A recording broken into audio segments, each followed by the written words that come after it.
ಚಿಕ್ಕವರಿಗೆ hi hello, ದೊಡ್ಡವರಿಗೆ ನಮಸ್ಕಾರ. Welcome back to limitless art 7 guys. ನಾವು ದೇಶದ ಪ್ರತಿಯೊಂದು ಭಾಗದಲ್ಲಿ ಹಳ್ಳಿ ಗಲ್ಲಿ ಗಲ್ಲಿ ಮನೆಗಳಲ್ಲಿಯೂ ಸಹ ಹನುಮಂತನನ್ನ ಪೂಜಿಸುವುದು ಆರಾಧಿಸುವುದನ್ನ ನೋಡಿರ್ತೇವೆ. ಅಷ್ಟೇ ಯಾಕೆ, ನನ್ನನ್ನೇ ಎಕ್ಸಾಂಪಲ್ ತಗೊಳ್ಳಿ. ನಾನೇ ನೋಡಿ, ಪ್ರತಿ ಮಂಗಳವಾರ ಮತ್ತು ಶನಿವಾರ ಹನುಮಂತನ ಆರಾಧನೆ ಮತ್ತು ಹನುಮಾನ್ ಚಾಲಿಸ ಅನ್ನದೇ ಹೋದರೆ ಏನೋ ಒಂದು ಮಿಸ್ ಮಾಡ್ಕೊಂಡಂತೆ ಫೀಲ್ ಆಗುತ್ತದೆ. ಸೊ ಇದು 8-7 ವರ್ಷದಿಂದ ಆಯ್ತು ನಾನು ಇದನ್ನ ಮಾಡ್ಕೊಂಡು ಬಂದಿದ್ದೀನಿ. ಅದೇ ತರ ಏನಂದ್ರೆ, ಹೊರ ದೇಶದವರು ಸಹ ಪೂಜಿಸ್ತಾರೆ. ಬಟ್ ನಮ್ಮದೇ ಭಾರತದ ಒಂದು ಹಳ್ಳಿ, ಅಂದರೆ ನಮ್ಮ ಭಾರತದ ಮಹಾರಾಷ್ಟ್ರದ ನಲ್ಲಿರ್ತಕ್ಕಂಥ ಒಂದು ಹಳ್ಳಿ, ಆ ಹಳ್ಳಿಯಲ್ಲಿ ಹನುಮಂತನನ್ನ ಪೂಜಿಸುವುದಿಲ್ಲ, ಅವನ ಹೆಸರನ್ನು ಎತ್ತುವುದಿಲ್ಲ. ಅಂದರೆ ಅವನ ಹೆಸರುಗಳು ಎಷ್ಟಿದಾವಲ್ಲ, ಹನುಮಂತ, ಮಾರುತಿ, ಬಜರಂಗಬಲಿ, ಇವು ಯಾವುದೇ ಹೆಸರನ್ನ ಅವರು ತಗೊಳ್ಳುವುದಿಲ್ಲ.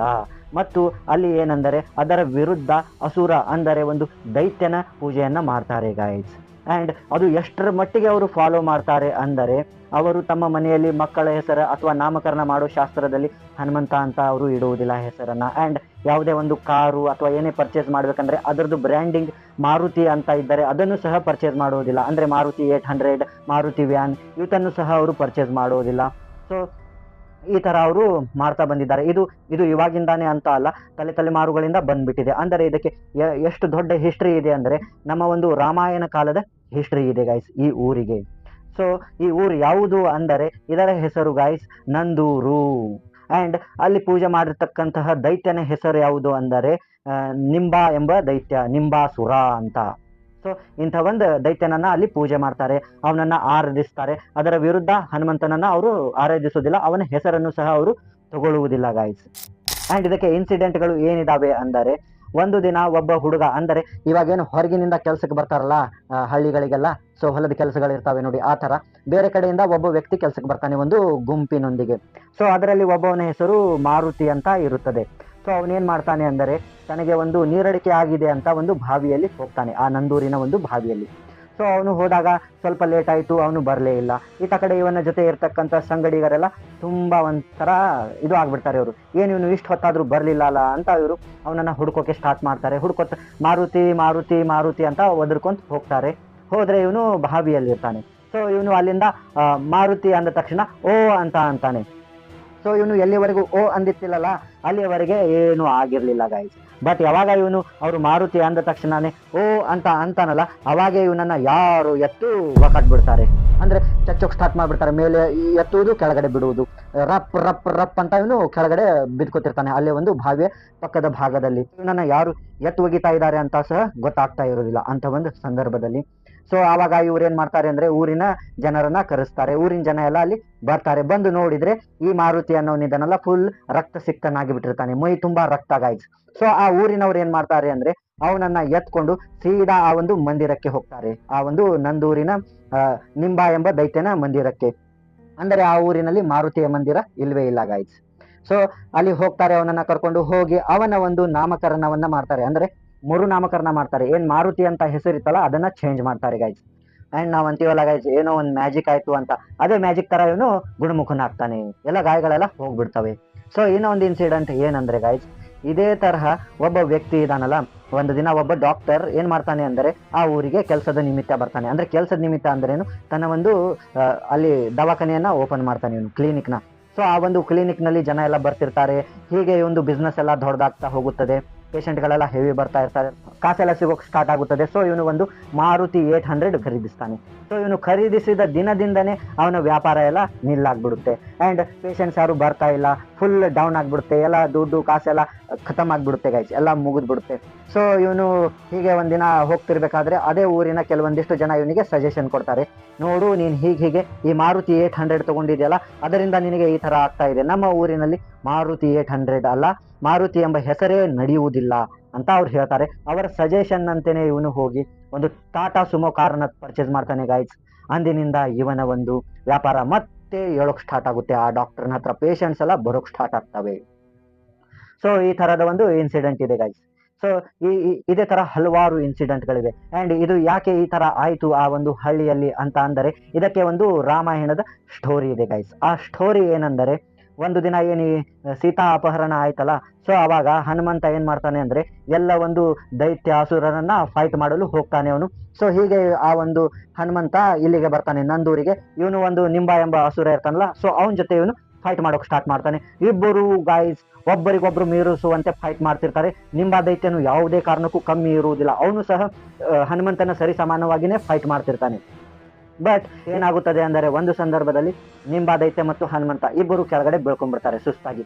ಬಿದ್ದಾಗ ಇತ್ತ ಕಡೆ ನಿಂಬಾ ದೈತ್ಯನ ಮೈ ತುಂಬಾ ನೂತಾ ಇರುತ್ತೆ. ಸೊ ಅವನು ಜೈ ಶ್ರೀರಾಮ್, ಜೈ ಶ್ರೀರಾಮ್, ಹರೇ ರಾಮ್, ಹೇ ಪ್ರಭು ಅಂತ ಹೆಸರನ್ನ ತಗೋತಾ ಇದ್ದಾನೆ. ಇದನ್ನ ನೋಡಿದ ಈ ಒಂದು ಹನುಮಂತನಿಗೆ ಶಾಕ್.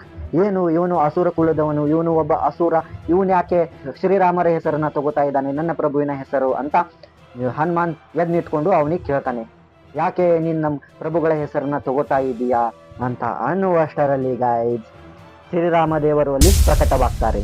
ಪ್ರಕಟವಾಗಿ ಹನುಮಂತನಿಗೆ ಹೇಳ್ತಾರೆ, ನೋಡು ಹನುಮಂತ, ನೀನ್ ಹೇಗೆ ನನಗೆ ಭಕ್ತನಿದ್ದೀಯೋ ಅದೇ ತರಹ ನಿಂಬಾ ದೈತ್ಯನು ನನಗೆ ಭಕ್ತನಿದ್ದಾನೆ.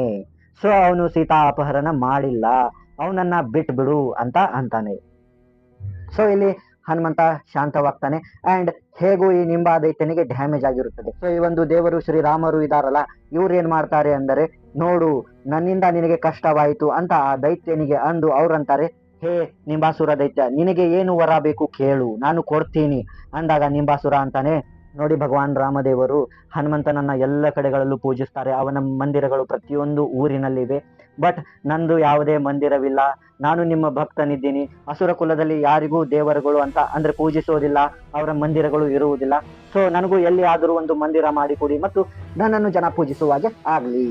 ಆಗ ದೇವರು ಶ್ರೀರಾಮರು ಅಂತಾರೆ, ನೋಡು ನಿಂಬಾ ದೈತ್ಯ, ನಿನ್ನ ಊರು ನಂದೂರು, ನಿನ್ನ ಊರಿನಲ್ಲಿ ಏನಿದೆಯಲ್ಲ ಈ ಊರಿನಲ್ಲಿ ನಿನ್ನ ಒಂದು ಮಂದಿರವನ್ನು ಸ್ಥಾಪಿಸ್ತಾರೆ. ಅದೇ ತರಹ ನಿನ್ನ ಆರಾಧನೆ ಪೂಜೆ ಎಲ್ಲ ನಡೆಯುತ್ತದೆ. ಆ್ಯಂಡ್ ಈ ಹನುಮಂತನ ಪೂಜೆ ಇಲ್ಲಿ ಮಾಡುವುದಿಲ್ಲ, ಅವನ ಹೆಸರನ್ನು ಸಹ ತಗೊಳ್ಳುವುದಿಲ್ಲ. ನಿನ್ನ ಹೆಸರನ್ನು ತಗೊಂಡ್ರೆ ನಿಂಬಾ ದೈತ್ಯ, ನಿಂಬಾಸುರನ ಹೆಸರನ್ನು ತಗೊಂಡ್ರೆ ಜನರ ಕಾಯಿಲೆಗಳ ಗುಣಮುಖವಾಗ್ತವೆ, ಅವರು ಏಳಿಗೆಯನ್ನು ಹೊಂದುತ್ತಾರೆ. ಅದೇ ಥರ ಹನುಮಂತನ ಹೆಸರನ್ನು ತಗೊಂಡ್ರೆ ಅವ್ರದ್ದು ಏಳಿಗೆ ಕಮ್ಮಾಗುತ್ತದೆ, ಅವ್ರಿಗೇನೋ ಪ್ರಾಬ್ಲಮ್ಸ್ ಆಗೋಕ್ಕೆ ಸ್ಟಾರ್ಟ್ ಆಗ್ತವೆ ಅಂತ ಶ್ರೀರಾಮದೇವರು ಅವರಿಗೆ ಆಶೀರ್ವಾದನ ಕೊಡ್ತಾರಂತೆ ಗಾಯ್ಸ್. ಸೊ ಈ ಥರದೊಂದು ಇನ್ಸಿಡೆಂಟ್ ಇಲ್ಲಿ ಆಗಿದೆ. ಆ್ಯಂಡ್ ಇವಾಗಿನವರೆಗೂ ಗಾಯ್ಸ್ ಆ ಊರಿನ ಜನ ಇಲ್ಲಿ ಹನುಮಂತನ ಹೆಸರಾಗಲಿ ಯಾವುದೇ ಒಂದು ಇದನ್ನ ಮಾಡೋದಿಲ್ಲ. ಆ್ಯಂಡ್ ಇಲ್ಲಿರ್ತಕ್ಕಂತಹ ಜನರು ಹೊರದೇಶಕ್ಕೆ ಆ್ಯಂಡ್ ಬೇರೆ ಬೇರೆ ರಾಜ್ಯಗಳಲ್ಲಿ ಕೆಲಸಕ್ಕೆ ಏನಾದರೂ ಹೋದರೆ ನಾವು ಹೇಗೆ ನೋಡಿ ಹನುಮಂತಂದು ಗಣಪತಿ ಫೋಟೋ, ರಾಧಾಕೃಷ್ಣರ ಫೋಟೋವನ್ನು ತೊಗೊಂಡು ಹೋಗ್ತೀವಲ್ಲ, ಅವರು ಅದೇ ಥರ ಈ ಒಂದು ನಿಂಬಾಸುರ ದೈತ್ಯನ ಫೋಟೋ ತಗೋತಾರೆ, ಈ ಮಂದಿರದ ಫೋಟೋವನ್ನು ತಗೊಂಡು ಹೋಗ್ತಾರೆ, ಅವರದೇ ಆರಾಧನೆಯನ್ನು ಅವರು ಮಾಡ್ತಾರೆ. ಇಲ್ಲಿ ಊರಿನವರು ದೊಡ್ಡ ದೊಡ್ಡ ಪೋಸ್ಟ್ನಲ್ಲಿ ಇದ್ದಾರೆ, ಆರ್ಮಿಯಲ್ಲೆಲ್ಲ ಇದ್ದಾರೆ ಗೈಸ್, ಅವರು ಸಹ ಇದನ್ನೇ ಮಾಡ್ತಾರೆ, ನಿಂಬಾಸುರ ದೈತ್ಯನನ್ನು ಅವರು ಪೂಜಿಸ್ತಾರೆ.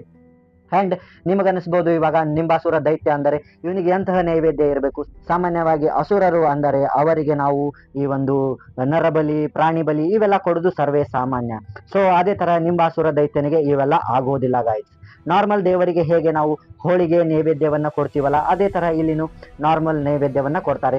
ಪ್ರಾಣಿ ಬಲಿ ಮತ್ತು ನರಬಲಿ ಇಲ್ಲಿ ಸಂಪೂರ್ಣ ನಿಷಿದ್ಧವಾಗಿದೆ ಅಂತ ಒಂದು ಊರು ಇದಾಗಿದೆ ಗಾಯ್ಸ್. ಹೇಗೆ ಅನ್ನಿಸ್ತು ಗಾಯ್ಸ್ ಈ ಸ್ಟೋರಿ ಆ್ಯಂಡ್ ಈ ಒಂದು ಬ್ಯಾಕ್ ಗ್ರೌಂಡ್ ಅನ್ನೋದನ್ನ ಕಾಮೆಂಟ್ನಲ್ಲಿ ಹೇಳಿ.